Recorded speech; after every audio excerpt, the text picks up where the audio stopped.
Achou aí? Salmo 103, se você está sem a Bíblia, vai ser projetado aqui para você acompanhar junto, tá bom? Diz assim, eu leio na versão NVI. Bendiga o Senhor a minha alma, bendiga o Senhor todo o meu ser, bendiga o Senhor a minha alma e não esqueça nenhuma das suas bênçãos. É Ele que perdoa todos os seus pecados e cura todas as suas doenças, que resgata a sua vida da sepultura e o coroa de bondade e compaixão. É Ele que enche de bens a sua existência, de modo que a sua juventude se renova como águia. O Senhor faz justiça e defende a causa dos oprimidos. Ele manifestou os seus caminhos a Moisés, os seus feitos aos israelitas. O Senhor é compassivo, misericordioso, muito paciente e cheio de amor. Não acusa sem cessar, nem fica ressentido para sempre. Não nos trata conforme nossos pecados, nem nos retribui conforme nossas iniquidades. Pois como os céus se elevam acima da terra, assim é grande o seu amor para com os que o temem. E como o Oriente está longe do Ocidente, assim ele afasta para longe de nós as nossas transgressões. Como um pai tem compaixão de seus filhos, assim o Senhor tem compaixão dos que o temem. Pois ele sabe do que somos formados, lembra-se de que nós somos pó. A vida do homem é semelhante à relva. Ele floresce como a flor do campo, que se vai quando sopra o vento e nem se sabe mais o lugar que ocupava. Mas o amor leal do Senhor, o seu amor eterno, está com os que o temem, e a sua justiça com os filhos dos seus filhos, com os que guardam a sua aliança e se lembram de obedecer aos seus preceitos. O Senhor estabeleceu o seu trono nos céus, e como rei domina sobre tudo o que existe. Bendiga o Senhor vocês, seus anjos poderosos, que obedecem a sua palavra. Bendigam o Senhor todos os seus exércitos, vocês, seus servos, que cumprem a sua vontade. Bendigam o Senhor todas as suas obras e todos os lugares do seu domínio. Bendiga o Senhor a minha alma. Até aqui, bom? Queridos, presta atenção aqui. Você percebeu que mais uma semana está começando? Percebeu que mais um mês está se iniciando? E percebeu que você piscou e já estamos no meio do ano de 2022. Esses dias nós estávamos comemorando aqui a virada do ano e já estamos no mês de junho. Isso significa que o tempo está passando e nós com aquela sensação que sempre temos, né? De que tudo está passando tão rápido, né? Uma vez que eu me atento a esse fato de que parece que tudo está passando tão rápido, isso me leva a pensar, será que nós estamos fazendo dessa vida tão rápida o que nós deveríamos realmente fazer? Será que nós estamos nos tornando quem realmente Deus gostaria que nós sejamos? Porque uma coisa eu tenho pensado sobre os efeitos que o tempo tem na nossa vida, e o tempo ele é implacável, porque não faz diferença se é branco, se é negro, se é asiático, se é oriental, se é ocidental, se é pardo. O tempo ele não faz menção de ricos e pobres, homens e mulheres. O tempo passa e passa para todos. E ele não vem perguntar a nossa opinião, se nós estamos satisfeitos conforme ele está passando. Não, ele não pergunta se nós estamos preparados ou não. Ele simplesmente vem e passa. É assim o tempo na nossa vida. E à medida com que esse tempo vai passando, ele lança sobre nós alguns efeitos. E efeitos que você sabe, e eu quero lembrar você nessa noite. Por exemplo, com o tempo, o mais evidente que fica claro para a nossa vida é que com o tempo vai passando, a gente envelhece. A gente vai ficando cada vez mais velho. Conforme o tempo passa, a gente envelhece. Você que está aqui com seus 50, 60, 70 anos, um dia você foi jovem. E talvez você lembre desse dia em que você foi jovem, como se tivesse sido ontem. Toda segunda-feira no futebol ali da igreja, na Arena Fut 7, eu olho para o irmão Mauro e eu tenho essa sensação. O irmão Mauro vai com a dor na panturrilha, com a coluna meio quebrada, mas com um vigor e uma vontade de jogar bola, que os meninos lá passam apertado na mão dele. Estilo Romário no Vasco, só finalização. Esses dias saiu com 8 gols. Eu olho para ele, eu tenho essa sensação. Ele acha que ele tem 18 anos, porque é essa imagem que parece. Eu olho para o Marcos Felipe, parece que tem 60. Uma preguiça. Deus o livre. E você que é jovem, que Deus abençoe que você envelheça. Que Deus abençoe que você envelheça. Porque pior do que envelhecer é não envelhecer. É não chegar a envelhecer. E eu me considero muito jovem. Só que a questão de velhice e juventude também é uma questão de perspectiva. Por quê? Porque eu me considero muito jovem. Só que quando eu estou dando aula para o primeiro ano do ensino médio, que é a minha turminha lá na escola Aquarela, eles olham para mim e falam: professor, o senhor é velho. Quando eu falo para ele que eu sou da década de 80, final da década de 80, eles falam: nossa, 80, o senhor é muito velho. Eu tenho 30 e poucos anos, meu irmão. Mas eles olham para mim com a sensação de que eu sou muito velho, porque essa é uma questão de perspectiva. Agora, uma coisa eu tenho que assumir, mesmo me considerando muito novo, muito jovem, eu tenho que assumir que a minha saúde já não é mais a mesma. Eu não saro com tanta facilidade como eu sarava antes. Alguns limites eles vão sendo mais evidentes na minha vida. O metabolismo vai desacelerando, vai aparecendo umas coisas feias aqui na frente.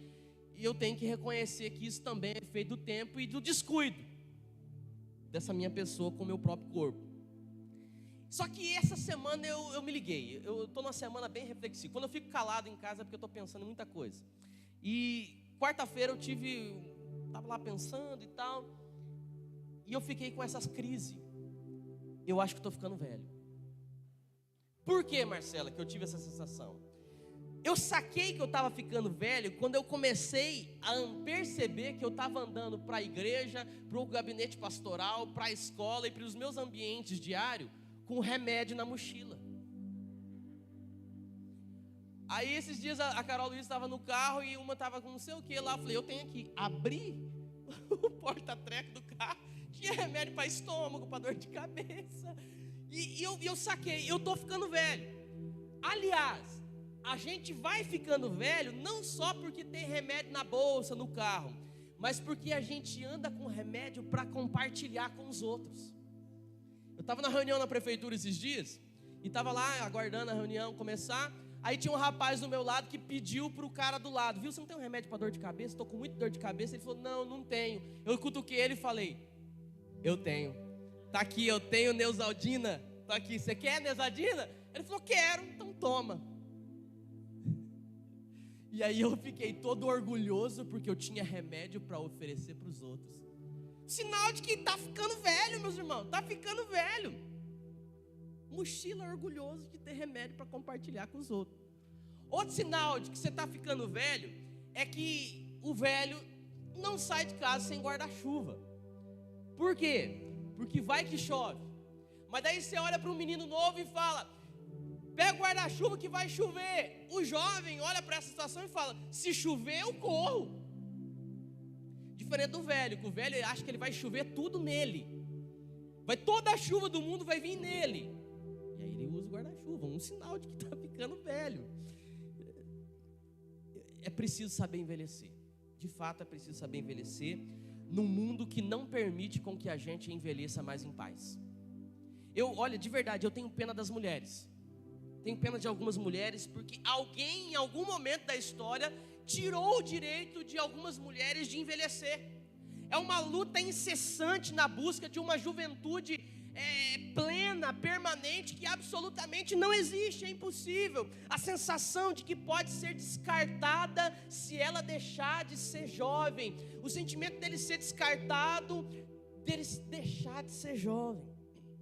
Saber envelhecer é um desafio, porque quanto tempo passa, a gente envelhece. Outra coisa que acontece é que quando o tempo vai passando, a gente começa a juntar coisas que não deveria juntar. Eu gosto de chamar de tralha. A gente vai juntando tralha e com o tempo a gente vai juntando tralha a ponto da nossa casa ter um quartinho de bagunça. Luiz, Marina, vocês acabaram de reformar a casa, ficou lindo, maravilhoso. Luiz, seja sincero, já tem um quartinho da bagunça lá? 2? Mas aquela casa ficou linda, já tem um quartinho de bagunça. 2? Fizeram um quartinho exclusivo. Estava conversando com a Dilson, né? A Dilson é meio construtorzão aí. E ele falou assim que ele esconde o quartinho da bagunça dele em cima da galeria, né? Tem um canto lá que fica isolado, sobe na escada, mas tem o quartinho da bagunça. Por quê? Porque todo mundo em algum momento guarda alguma tralha. A sensação é de que eu vou guardar porque eu não estou precisando disso hoje, mas vai que um dia eu preciso. E você não usa. Eu fiz uma faxina no final de ano no quartinho da bagunça. Eu olhei ontem para lá porque minha cachorra achou algum rato, alguma coisa lá, bagunçou tudo. Eu falei, tem que de novo fazer uma faxina nesse quartinho da bagunça. E aí eu olho para aquele monte de coisa que eu falo, não vou jogar fora, porque vai que eu preciso. Precisa nada. Quando você precisa, você compra, porque você não sabe o que tem lá guardado. É ou não é? O irmão Célio pediu, pastor, precisa uns parafusos para colocar ali na grade ali. Fui e comprei um monte de parafusos. Aí fui lá ontem arrumar o quartinho porque a cachorra bagunçou, uns trocentos parafusos igual que eu comprei. Mas a gente gosta de guardar. Isso que vale para o quartinho da bagunça também vale para a nossa vida emocional. Porque com o tempo vai passando, a gente vai guardando tralha emocional, a gente vai guardando rancor, a gente vai guardando ressentimento, a gente vai guardando inimizades. Quando você é criança, você tem amigos e faz amigos com uma facilidade. A criança faz amizade muito fácil. Esse dia eu estava na festinha de aniversário, eu e a Jo, o Telzinho dormiu na festinha de aniversário. Aí eu vi um menino chegando assim, bonito, um blazerzinho, deve ter uns 4 anos, um pouquinho mais velho que o Tel. Um blazerzinho, um sapatênis, um cabelinho penteado para o lado. Eu falei, que menino bonito. Aí ele chegou, um rapaz convidado, né, deu a mão para ele, ele pegou, bateu. Aí o outro deu a mão para ele, bateu. Eu falei, eu vou também, dei minha mão para ele, não conhecia. Ele bateu. Aí ele foi para a mesa do pai dele, e eu ouvi ele falando, papai, fiz um monte de amigo. Criança é assim, faz amizade fácil. Agora, você e eu acabamos fazendo inimizades muito fácil. Ah, eu não vou mais lá. Por que você não vai mais lá? Ah, porque tem um cara lá que eu não vou com a cara dele. Me atendeu mal, não gosto de ir lá. Ah, lá eu não piso mais o meu pé, porque tem uma pessoa que um dia fez um desaforo para mim lá, e eu não gosto de ir lá, não levo desaforo para fora, para casa.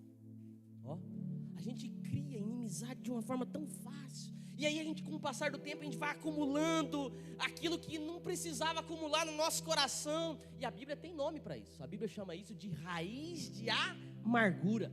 Sentimentos que nós deveríamos jogar fora, sentimentos que nós não deveríamos guardar, mas a gente guarda, porque uma hora Deus vai me dar a oportunidade de jogar na cara daquele infeliz. Com o tempo a gente vai guardando tralha no nosso coração. Isso não é bom. Outro efeito do tempo é que com o tempo vai passando, a gente vai se distanciando daquilo que não deveria se distanciar. Com o tempo há um abismo que começa a nos separar e esse abismo vai aumentando. Amizade, por exemplo, você tinha um amigo que tudo faziam juntos, tudo faziam juntos, desde a escola, passavam a semana inteira juntos. Com o tempo vai passando, esses encontros vão diminuindo, passam a se ver a cada 2 meses, depois a cada 6 meses. Esses dias, um amigo meu me deu parabéns, esses dias em fevereiro, né? Deu um parabéns, eu falei, meu Deus, quantos anos que eu não falo com o Osiel, amigo, me ajudou em momentos cruciais da minha história. Por que eu não falo mais com o Osiel? Ah, está lá no Paraná, mas tem telefone, tem WhatsApp, tem tanta coisa. A gente vai se distanciando. Uma vez que eu estava conversando com um colega de trabalho, eu já compartilhei aqui, e ele me disse que estava passando por alguns problemas familiares. Eu falei, viu, quanto tempo faz que você não diz eu te amo para sua esposa? Não, faz muito tempo, pastor, eu nem lembro. Por que você não diz? Ele falou assim, porque se eu disser, ela vai desconfiar, vai achar que tem uma coisa errada, porque faz tanto tempo que eu não falo que eu não sei nem mais se eu devo falar. Se de repente eu falo, ao invés de agradá-la, eu vou piorar a situação. Eu falei, moço, faz um teste. Ele disse, eu não tenho coragem. Ó, o tempo foi passando e ele foi se distanciando, a ponto de agora querer voltar, mas tem um abismo que separa. Ele fala, melhor deixar quieto.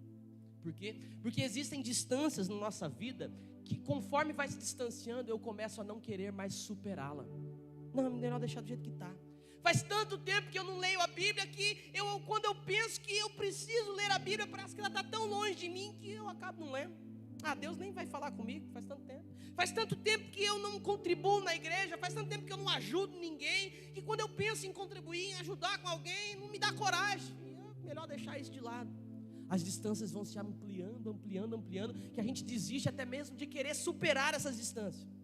E aí tem a hora que, só de eu pensar na distância que eu tenho que voltar para aquilo que um dia eu deixei, que eu prefiro nem sair do lugar.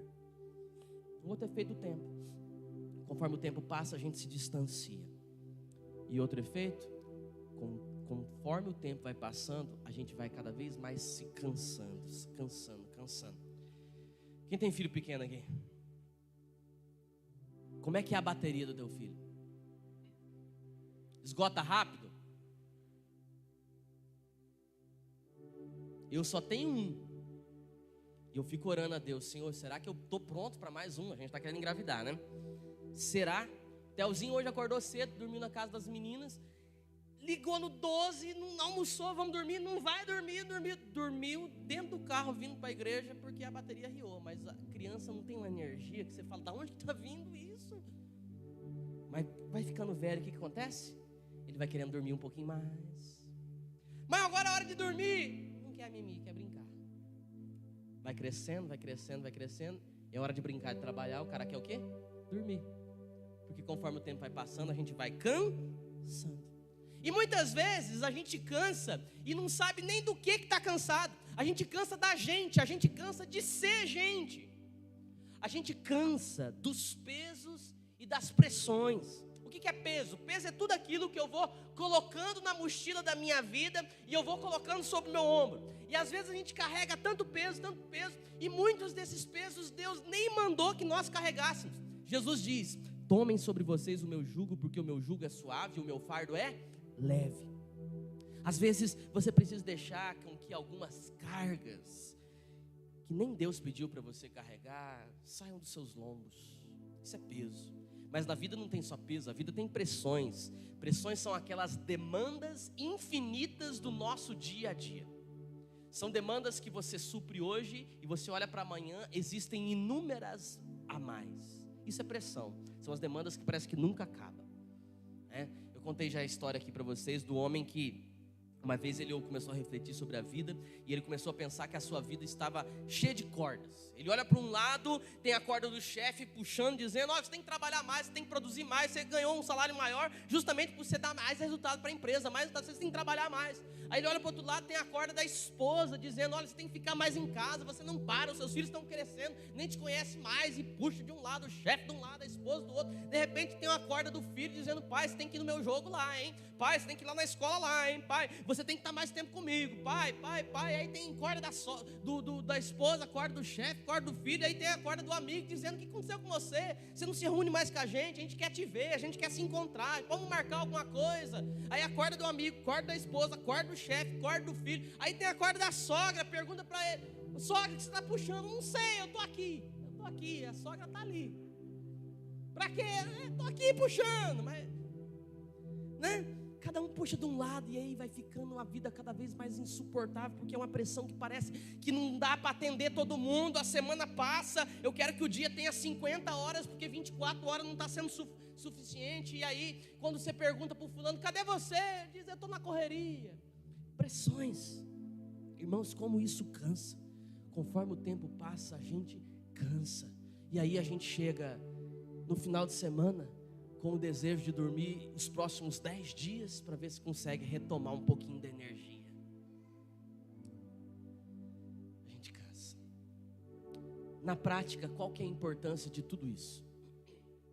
Uma vez que o tempo passa e todos esses efeitos do tempo vêm sobre nós, nos impõem todos esses fatores, nós precisamos praticar diariamente o exercício da renovação. Diga: renovação.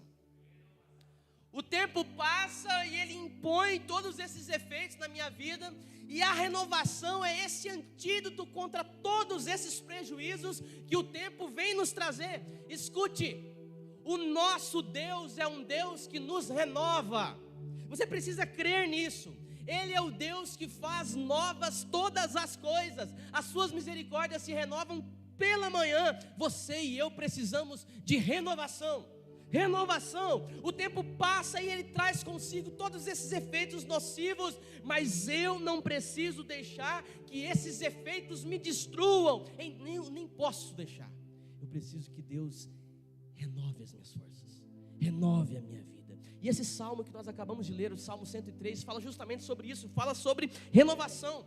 porque Ele renova a nossa juventude como a da águia. Ainda que o tempo nos envelheça, uma coisa é eu envelhecer o corpo, outra coisa é eu envelhecer a alma. A alma, a Bíblia diz que eu posso ser sempre jovem, deixar que Deus renove o meu vigor, deixar que Deus renove o meu ânimo, os meus sonhos. Esse salmo fala de renovação em pelo menos 4 áreas da vida. A primeira delas, eu preciso de renovação na santidade. Diga, santidade.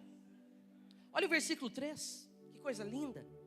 É Ele que perdoa todos os seus pecados e cura todas as suas doenças. Irmãos, nós precisamos de renovação na santidade. O Salmo diz que é Ele que perdoa os nossos pecados e nos afasta das nossas transgressões. Irmãos, com todo o respeito do mundo, com todo respeito, com todo temor, se tem uma renovação que você precisa, se tem uma renovação que eu preciso, é justamente a renovação da santidade. E eu sei que esse discurso não está muito em evidência, eu sei que esse é um discurso que a maioria das pessoas não gostam de ir na igreja para ouvir falando de santidade. Mas a gente não pode esquecer que Cristo Jesus morreu por nós para que nós vivêssemos não mais debaixo do domínio do pecado. Santidade, renovação na minha santidade, temor a Deus. Irmãos, nós somos de uma geração que tem perdido a santidade, nós somos de uma geração que tem perdido o temor de Deus. E o pecado, ele rouba as nossas energias. O pecado, ele mina as nossas forças, ele vai transformando a nossa vida numa espécie de emaranhado de amarras. O autor de Hebreus diz: livramo-nos dos pecados que tenazmente nos assedia. A ideia de Hebreus é dizer que o pecado, ele rouba as nossas forças, ele rouba as nossas energias, e de repente eu não consigo mais viver tranquilamente, porque tem um monte de amarras me prendendo para todo lado, e de repente tem um monte de gente me ameaçando, de repente vem aquele sentimento que parece que eu estou o tempo todo perigando com que algo venha à tona. Essas são as amarras do pecado. E só tem uma única forma de nos livrar do pecado: arrependimento, contrição, quebrantamento. Arrependimento, contrição e arrependimento com todo o respeito do mundo. Quanto tempo faz que você não se quebranta diante de Deus por causa dos seus pecados? Veja, não por causa dos seus problemas. Quanto tempo faz que você não se quebranta diante de Deus por causa dos seus pecados? Porque se quebrantar diante de Deus por causa dos nossos problemas é muito fácil. Basta doer um pouquinho que a gente, Senhor, ajuda. Mas peraí, quanto tempo faz que a gente não chora com vergonha do pecado que há anos eu tenho de estimação? Quanto tempo faz que a gente não derrama uma lágrima? A gente fala dos nossos pecados como se fosse piada. Diz para todo mundo: eu sou assim, tal dia eu fiz isso e tal, como se fosse um motivo de louvor. Chorar pelos nossos problemas a gente até chora, mas chorar pelos nossos pecados tem ficado cada vez mais raro. Mais raro. E os grandes milagres da Bíblia foram feitos por pessoas que choraram pelos seus pecados. As pessoas que mais Deus usou na Bíblia foram pessoas que tinham um coração quebrantado e contrito diante de Deus. A Bíblia diz que um coração quebrantado e contrito Deus não resiste. Josué, diante da batalha, ele diz: santifiquem-se, porque amanhã o Senhor fará maravilhas em nosso meio. Santifiquem-se. O povo de Israel já estava acostumado a vencer batalhas. E aí eles vão diante de um exército muito menor, muito mais fraco. E Josué não ora com o povo não busca Deus, dizendo: essa aqui vai de fichinha. E aí eles levam uma peia violenta, tiveram que fugir. E enquanto eles fugiram, um deles roubaram os destroços.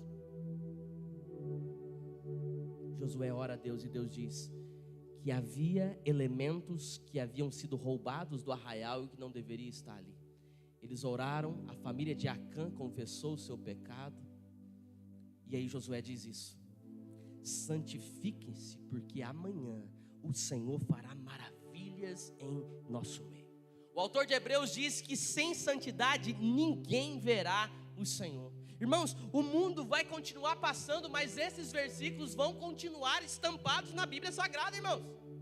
Sem santificação ninguém verá a Deus. O mundo pode mudar, mas a Bíblia não muda, continua sendo a mesma. Ninguém verá o Senhor sem santidade. Então nessa noite nós vamos orar juntos para que o Senhor renove a nossa vida de santidade na sua presença, porque você e eu precisamos de renovação de santidade. Outra coisa que nós precisamos é de renovação na nossa gratidão. Diga, gratidão. Olha só o versículo 2: bendiga o Senhor a minha alma, não se esqueça nenhuma das suas bênçãos. Santificação na nossa gratidão. Com o tempo a gente vai ficando cada vez mais crítico, é ou não é? Com o tempo a gente vai se acostumando com aquilo que é sagrado, com as músicas, com a pregação, com o culto. Com o tempo a gente vai ficando mais exigente, com o tempo a gente vai ficando mais crítico, com o tempo a gente vai ficando mais murmurador. Irmãos, assim como conviver com um jovem que é reclamão, meu Deus, conviver com um jovem reclamão, murmurador, é um inferno. Mas conviver com um velho murmurador, aí já é a morte. Aí já é a morte. Porque qualquer pessoa murmuradora é terrível. Porque se a gente conviver com muito tempo com uma pessoa murmuradora, olha como que isso é duro, a gente vai ficando igual. Alguém certa vez disse que a murmuração é aspiradora de energia vital. Aspiradora de energia vital. Começa a conversar com uma pessoa reclamona, no início você quer ajudá-la. Não pensa assim não, tem muita coisa boa na vida, às vezes a pessoa não percebeu e tal, não pensa assim não. Depois de meia hora com esse reclamão, você está reclamando também. É assim mesmo, a vida é desse jeito, essa pessoa não tem jeito não. É desse jeito, é aspiradora de energia vital. A pessoa fala, minha vida não tem valor, eu vou me matar, vou acabar com ela. Aí você fala, eu acho que a minha também não, eu vou também. Sendo que a Bíblia nos diz o contrário. A Bíblia diz, em tudo dai graças, porque essa é a vontade de Deus em Cristo Jesus para convosco. Marido murmurador, com o tempo, faz com que a esposa murche. Esposa murmuradora, reclamona, faz que com o tempo o marido perca a alegria de viver. Os pais murmuradores tornam os seus filhos murmuradores kids. Professores aí que dão aula para o ensino fundamental, Fundo 1, Fundo 2. Via de regra, dia de conselho de pais e mestres, você começa a entender por que a criança reclama de tudo na sala de aula. Basta conversar com os pais. Está repetindo o que em casa vê. Por isso o Salmo diz, bendiga, Senhor, a minha alma, e não se esqueça de nenhuma das suas bênçãos. Os mais antigos vão se lembrar daquela canção linda, aquele hino antigo que diz, conta as bênçãos, conta quantas são, recebidas da divina mão, vem dizê-las todas de uma vez, e verá surpreso o quanto Deus já fez. Esse hino expressa uma daquelas verdades verdadeiras. No mundo onde todos reclamam daquilo que não tem, você é aquele que agradece a cada dia por aquilo que Deus já fez. E esse é o problema do costume. A gente se acostuma muitas vezes com aquilo que é bom, e aí a gente não agradece mais aquilo de bom que a gente tem. Quem aqui tem água encanada em casa? Acho que todos, né? Quem aqui um dia não teve água encanada? Teve que tomar banho de bica? Esqueceu como é que era tomar banho de bica? Na casa do tio Zé, a gente tomava banho de lata.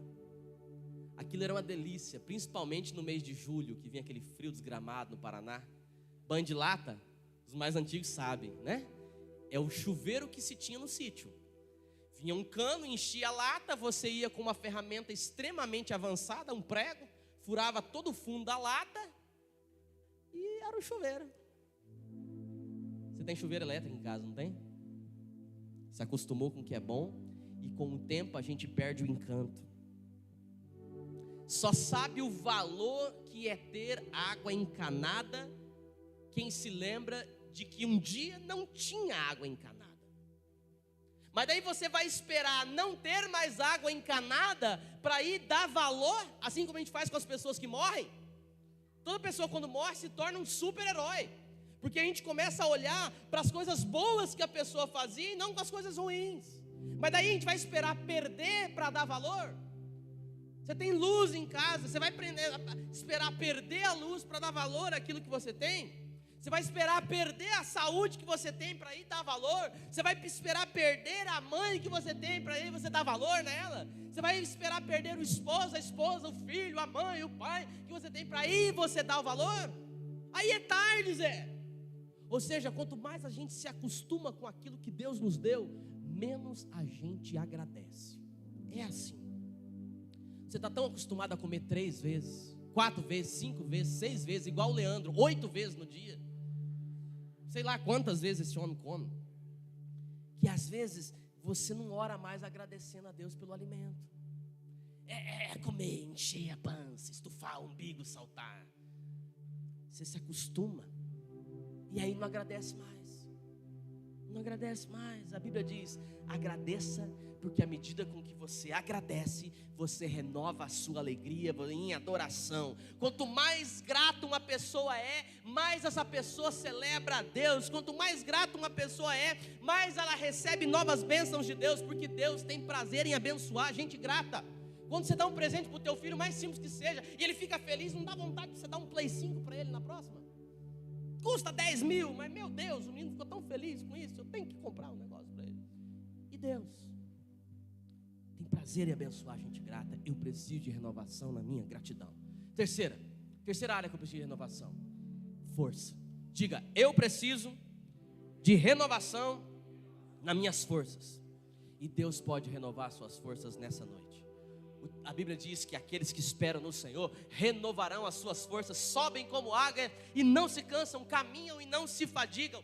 Deus tem renovação para as suas forças nessa noite. Você que está cansado, você que está exaurido, Deus pode renovar suas forças hoje.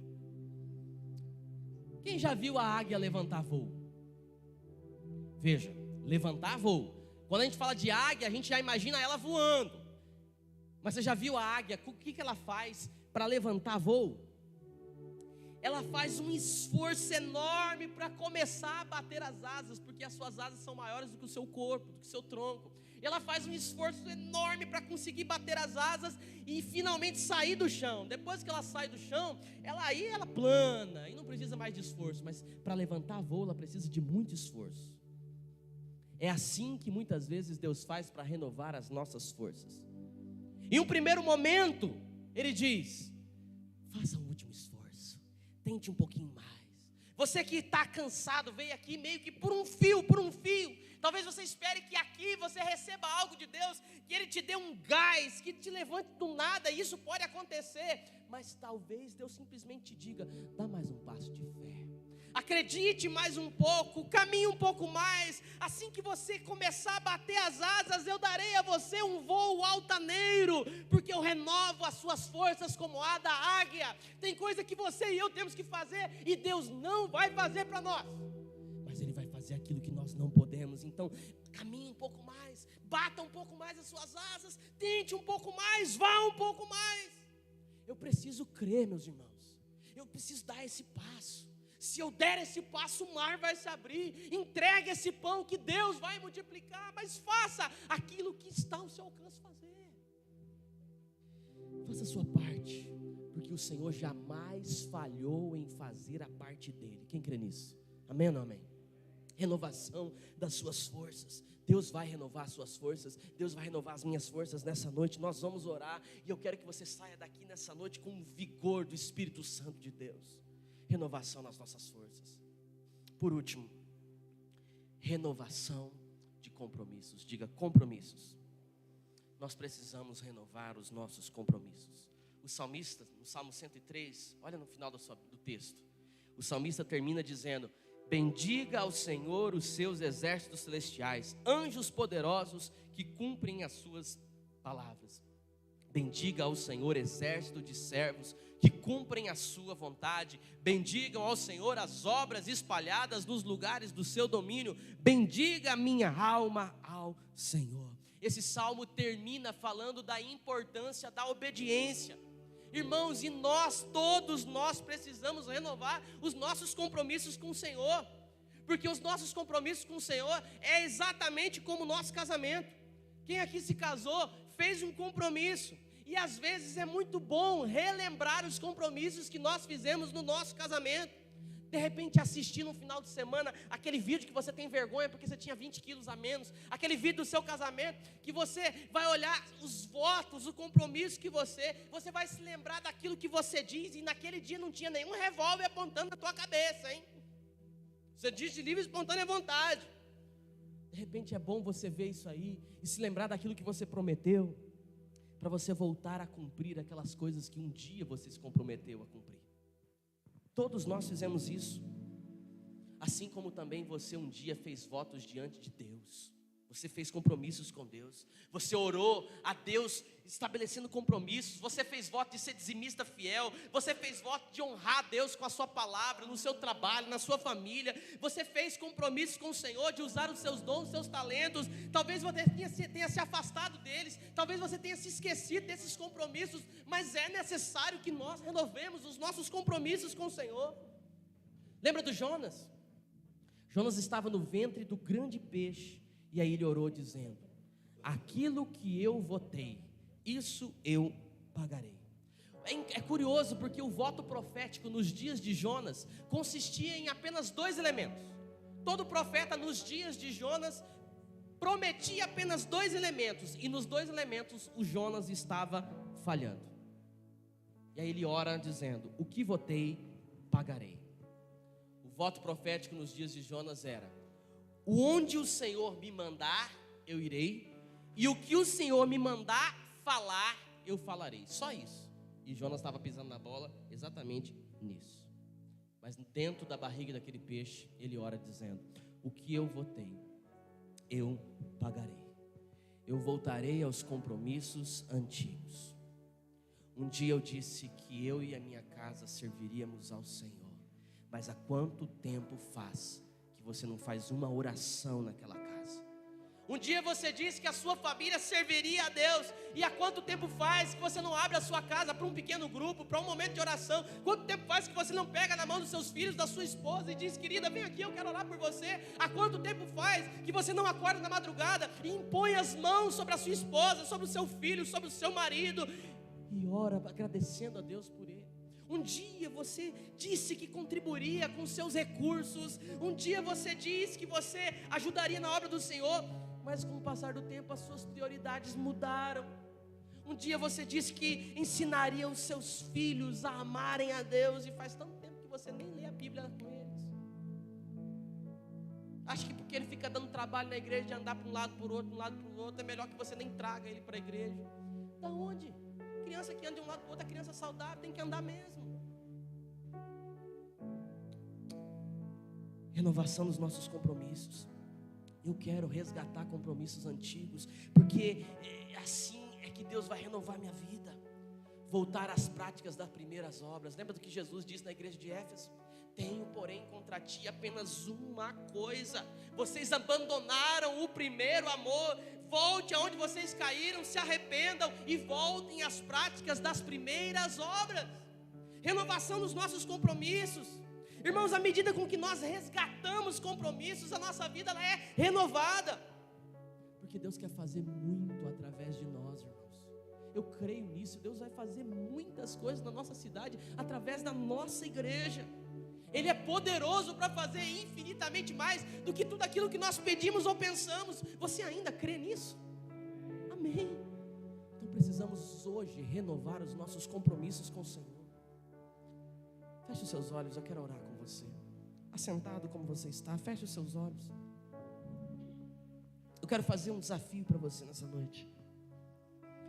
Quantos estão aqui precisando de renovação? Eu preciso. Eu sou o primeiro, eu preciso de renovação na santidade. Irmãos, a Bíblia diz que o pecado ele é sorrateiro.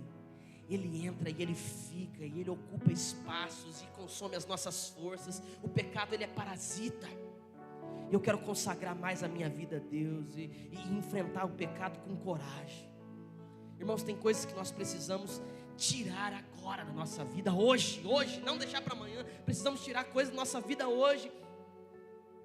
Quantos aqui querem renovar a sua santidade a Deus? Quantos aqui precisam renovar a sua gratidão? Queixas, murmurações, reclamações, críticas, acidez na alma. Oh, meu irmão, conta as bênçãos, conta quantas são recebidas da divina mão. Oh, minha irmã, não se esqueça de nenhum dos benefícios do Senhor. Oh, meu irmão, não esqueça de nenhuma das bênçãos que Ele já fez na sua vida. A gente tem salvação em Cristo. Não tem nada mais importante na vida do que a salvação em Cristo Jesus. É preciso agradecer, é preciso adorar, é preciso se alegrar por isso. Quantos aqui precisam de renovação das suas forças? Eu preciso. Nós precisamos. Talvez você tenha chegado aqui muito cansado, abatido. Talvez você esteja chegado aqui por um fio. Eu quero orar com você agora. O Senhor vai derramar sobre você esse bálsamo do fortalecimento. Talvez você esteja precisando renovar os seus compromissos. Compromissos que um dia foram assumidos e agora foram esquecidos. A sua liderança, os seus dons. Meu irmão, minha irmã, você tem dons. Não enterre os seus dons. Não deixe isso para lá. Talvez alguém te ofendeu. Talvez você foi ferido na igreja. Talvez você foi massacrado pelos seus amigos. Mas não enterre os seus dons. Não negligencie o dom que há em ti. Deus tem muito mais para fazer na tua vida, através da sua vida. Que você seja renovado e que os compromissos que você tem com o Senhor seja renovado nessa noite. Quantos aqui estão precisando de renovação? Eu quero desafiar você. Se você precisa de renovação, se você crê que Deus pode renovar a sua vida, se você está disposto a abraçar o desafio da renovação diária, ou você fica em pé ou você se ajoelha. Mas eu gostaria que você fizesse uma dessas duas coisas. Se você quiser ficar em pé, fique em pé. Se você quiser se ajoelhar, se você pode, se você tem condição de se ajoelhar, se ajoelhe num sinal de rendimento, de confissão. Eu quero orar por você. Se você crê que Deus pode te renovar, faça isso. Fique em pé, se ajoelhe. Se você não tiver condição física, permaneça sentado, mas coloque a sua mão no seu coração, dizendo: Senhor, eu quero ser renovado pelo Senhor. O apóstolo Paulo diz que ainda que exteriormente nós estejamos desgastados, interiormente nós somos renovados de glória em glória. O tempo traz as suas tralhas, mas eu posso ser renovado ao ponto do Senhor tirar todo o lixo do meu coração. E aí a mágoa que você não consegue tirar, o Senhor vem e tira. E aí o ressentimento que está te matando, o Senhor vem e purifica. O Senhor pode arrancar toda a raiz de amargura do seu peito, te dar leveza de alma, ensinar a você o que é perdão. E é isso que Ele quer fazer sobre você agora. Ore a Deus. Ainda que o tempo te faça esquecer, a Bíblia diz que o Espírito Santo nos faz lembrar. Ainda que nos distanciemos, o Senhor nos toma pelas suas mãos e nos traz de volta. Que o Senhor te renove nessa noite, Pai. Deus, ministra renovação sobre o teu povo que está aqui, de joelhos, de pé, com o coração quebrantado e contrito, dizendo: Senhor, nos perdoa. Dizendo: Senhor, nós estamos aqui quebrantados, pedindo que o Senhor ministre renovação sobre as nossas forças. Deus, gente que está cansada, gente que a vida se mostrou muito carrancuda, gente, ó Pai, que está sentindo as pressões e o peso da vida, gente que já pensou em desistir, gente, ó Deus, que acha que desistir é um caminho. Deus, renova as suas forças nessa noite, que eles possam experimentar o que a tua palavra diz, que aqueles que esperam no Senhor renovarão as suas forças. Gente, ó Deus, que por muito tempo deixou os compromissos que um dia estabeleceram com o Senhor, ministra a renovação nos nossos compromissos. Gente que tem enterrado os seus dons, gente que engavetou os seus sonhos diante das primeiras barreiras, gente que se confundiu no meio dos caminhos, mas vem, ó Deus, agora aquecer o seu coração. Vem despertar, ó Deus, desse novo compromisso. Deus, limpa o nosso coração de todas as tralhas. Purifica o nosso coração. Em o nome de Jesus. Vamos nos colocar em pé. Vamos louvar ao Senhor. Enquanto você louva, o Espírito Santo vai limpando o teu coração. Enquanto você louva, o Senhor vai arrancando tudo aquilo que precisa ser arrancado no seu peito. Então cante dizendo: Senhor, eu não vou parar, não vou parar. Eu gastarei a minha vida em tuas mãos. Diga com toda a sua fé: Senhor, eu me lançarei aos seus pés. Enquanto você canta, o Espírito Santo ministrará renovo. Aleluia, Pai. Vem nos renovar, ó Pai.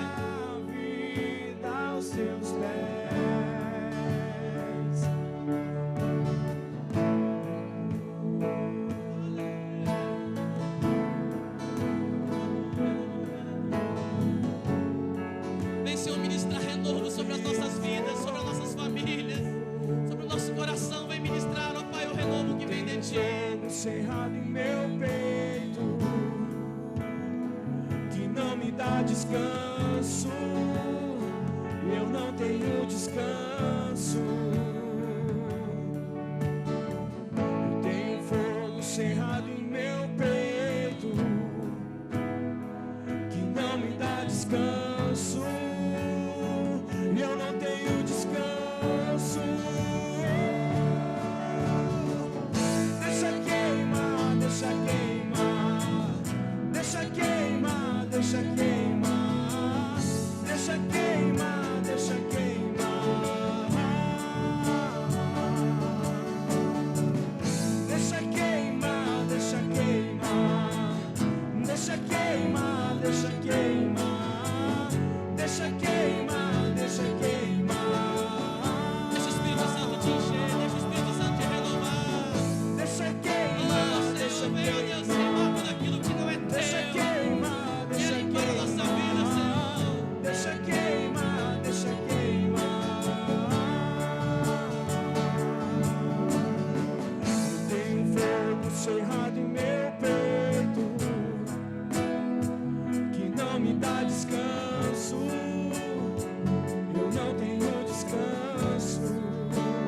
Oh, Senhor, obrigado, Pai. Obrigado, Deus, pela renovação do Teu Espírito sobre nós. Eu sei que nessa noite o Senhor despertou, ó Deus, dons e talentos aqui. Eu sei, ó Deus, que compromissos foram renovados nessa noite. Eu sei, ó Deus, que o Senhor usou esse tempo para curar o nosso coração. E agora o Senhor nos enviará para a nossa casa. O Senhor nos enviará para o nosso local de embate. O Senhor nos enviará para o nosso local de trabalho. O Senhor nos enviará para os nossos. E agora é a hora de nós batermos as asas. É hora de nós, com o nosso esforço, clamarmos ao perdão, nos arrependermos. É hora de nós batermos as asas. É hora de fazermos aquilo que nós precisamos fazer. Nos fortaleça, Pai, para que essa semana venha a ser uma semana de cura nas nossas vidas. Que nós venhamos procurar aquele que nos feriu e dizer: meu irmão, eu te perdoo. É hora de nós buscarmos aquele que nos ofendeu e dizer: Senhor, me ajuda a perdoar. É hora de chegarmos àquele em que nós derrubamos e dizer: meu irmão, eu peço perdão. Era a hora de nós batermos as asas. Que o Senhor nessa noite te encha de ousadia e coragem para fazer aquilo que você sabe que precisa fazer, mas não consegue.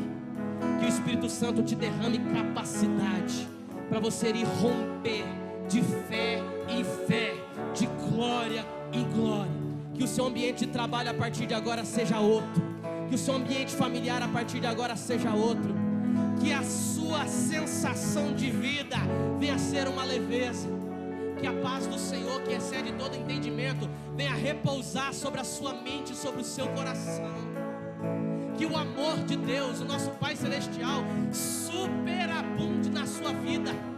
Que a graça do Senhor Jesus, o seu Filho, seja derramado sobre a sua casa, sobre o seu lar.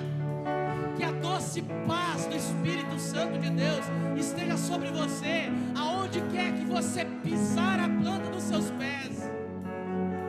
Que o Senhor resplandeça o seu rosto sobre ti e te abençoe e te dê a paz. Se você crê, aplauda ao Senhor Jesus. Aplauda ao Senhor Jesus. Que Deus abençoe a sua vida. Vai em paz. Que essa semana seja uma semana de vitória na sua vida. Que Deus abençoe. Que o Senhor renove as suas forças. E que você experimente uma semana leve. Em o nome de Jesus. Amém. Amém. Dê um abraço na pessoa que está perto de você.